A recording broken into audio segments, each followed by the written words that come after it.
So we are in Northampton today to announce a very important step forward in the initiative to expand broadband across the Commonwealth. And it is a collaboration between Mass Highway, the Massachusetts Broadband Institute, the Telecommunications and Cable, Telecom and Cable Communications Bureau.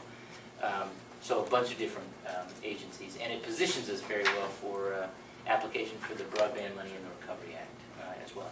And it's laying fiber optic cable under I-91, which becomes a part of a fiber optic ring. You think of it as the backbone for our universal broadband initiative, and then there'll be connections going off of that into local communities. So it's a big step forward. We've been planning a long time. We've worked hard to get the financial support and the state bond, and now it's happening. So it's just announced today? Just today. Because it's interesting, I do a column for our weekly magazine where I answer questions from readers, and a few weeks ago I had a question from someone inquiring about this progress being laid. Yeah. And I've been back and forth with the Executive Office of Transportation, had not been forthcoming with any details. So I wonder if it was being... They didn't want to get ahead of me, probably. Yeah, I think so. So do a really nice column. Okay. Big headline, if you don't mind. Okay.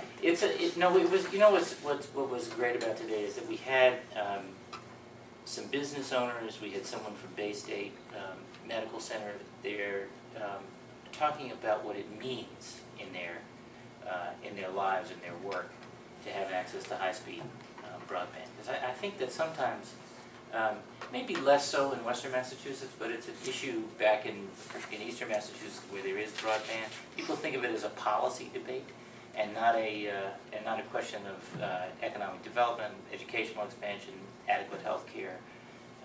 Just imagine being able to be a graphic designer and live in the hill towns, for example, but you can't do that, and work from home. You can't do that unless you have access to high-speed broadband. So we have a good plan in place. We have the $40 million from the state bond, and because we've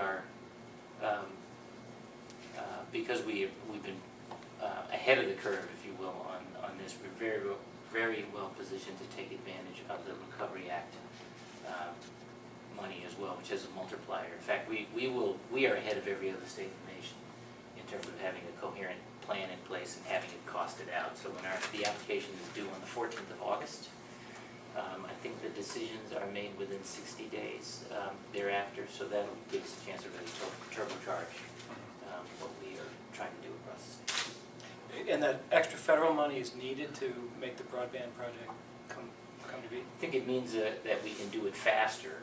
We believe we can do it with the $40 million, but remember the $40 million, we have two types of challenges we're dealing with. One is a lack of access, and another is inadequate access. So we have unserved and we have underserved communities, and the solutions are different depending on that, and also on terrain.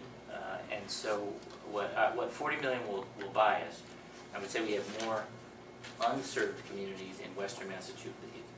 Greater concentration of unserved communities in Western Massachusetts, greater concentration of the underserved communities on the Cape. Okay?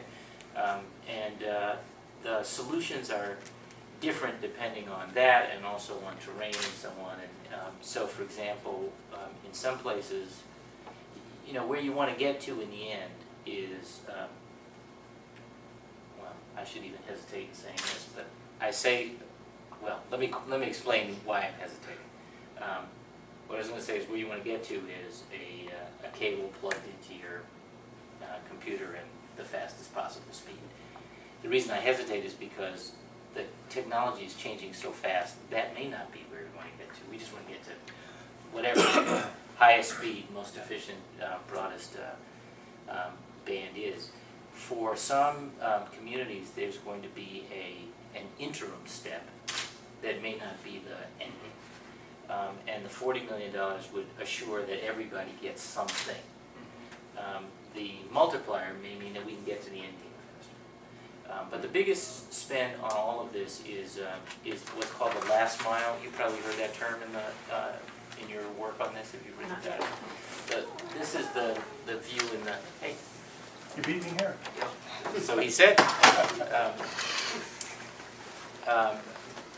the market hasn't solved this on its own because of what they describe as the expense of the last mile, meaning the remote user or would-be user that is more expensive because you can't connect a bunch of, a whole neighborhood at once. You get efficiencies with density, I guess is the way to put it.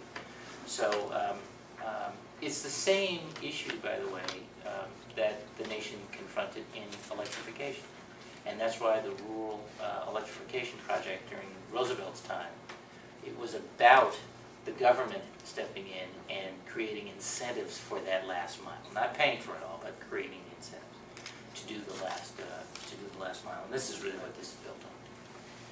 You know, the I-91 is so geographically central to the population clusters for the valley. I think people are going to wonder how this is going to help Goshen, where you came a year ago to sign this bill. How is it going to get rural Goshen, or at the outskirts of Goshen, connected? Well, like I said, it's a part of a ring in a comprehensive strategy. So don't think of I-91 as being the only spine. I wish Sharon were here, but she probably talked about this. Did you have a chance to talk to her at all? Yeah.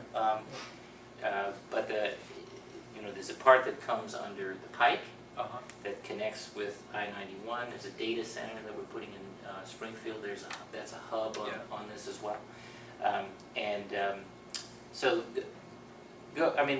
A couple of shout-outs. First of all, Congressman Olver really deserves credit for some foresight here, because in the highway funding, over the years, he has put in earmarks that help create the foundation conduit and so on, through which some of this wire basically is going to be pulled.